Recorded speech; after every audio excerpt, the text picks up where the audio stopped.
Hello friends, कैसे हो आप सभी लोग। आज हम EMRS के टीचिंग एप्टीट्यूड में इवैल्यूएशन सिस्टम के बारे में पढ़ेंगे। असेसमेंट क्या होता है? Assessment in teaching is the process of gathering information about what student knows and understand etcetera. मतलब कि स्टूडेंट क्या समझ रहा है, क्या उसे पता है, उसके बारे में।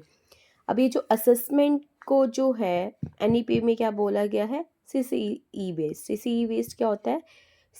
पहले सी का मतलब कंटिन्यूस, यानी कि थ्रू आउट द ईयर होता है, इसलिए इसे कंटिन्यूस बोला गया है। एंड कॉम्प्रिहेंसिव में जैसे स्कॉलस्टिक, जिसमें FA एंड एसेज आते हैं। को स्कॉलस्टिक जैसे life education, work education, value and attitudes के बारे में बताया जाता है। उसी तरह से को करिकुलर, जिसमें सारी हमारी एक्टिविटीज़, फिजिकल एक्टिविटीज़ वगैरह आ जाती हैं। अब ये जो समेटिव एंड आपका फॉर्मेटिव असेसमेंट है, इसमें आपका क्या है, जो ये फॉर्मेटिव असेसमेंट होता है, ये असेसमेंट फॉर लर्निंग होता है, क्योंकि ड्यूरिंग टीचिंग होता है, जो मॉनिटर करता है लर्निंग को, उनमें फीडबैक देता है, एडजस्ट करता है इंस्ट्रक्शंस को रियल टाइम में। उसके बाद समेटिव, जो कि है असेसमेंट ऑफ लर्निंग, जो at the end of unit या कोर्स होता है, जिसमें ओवरऑल अचीवमेंट की बात की जाती है उस बच्चे की। ठीक है। उसके बाद है assessment as learning. Assessment as learning में student reflects on their own work, set goals, use criteria to monitor and improve their own learning. जैसे कि अब EMRS के एग्ज़ाम है, तो आप लोगों ने क्या किया होगा, अपने आप ही उसके बारे में नोट्स गैदर कर रहे होंगे, एक गोल सेट किया होगा, अपना एक टाइम टेबल बनाया होगा उसके अकॉर्डिंग। तो वो आ जाता है हमारा असेसमेंट एज लर्निंग के लिए। अब असेसमेंट होना कैसे चाहिए, इसे एक शॉर्ट फॉर्म में याद रखेंगे, स्मार्ट।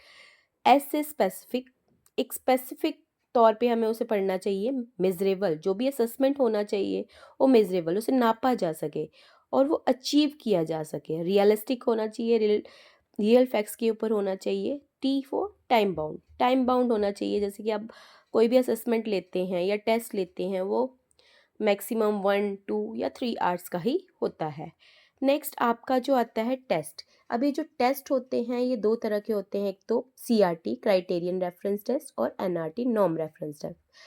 अब ये जो टेस्ट है CRT, ये क्या है, इसमें अगर सिंपली अगर हम बात करें HTET के जो क्वालिफाइंग पेपर होता है, और नॉर्म की बात करें तो जैसे इसके स्क्रीनिंग टेस्ट होता है। CRT में क्या है, इसमें एक मतलब क्राइटेरिया उन्होंने रख दिया है कि जनरल वाले अगर 90 मार्क्स लेंगे तो वो क्वालिफाई कर जाएंगे, उसी तरह SC वाले 87 लेंगे तो वो क्वालिफाई कर जाएंगे।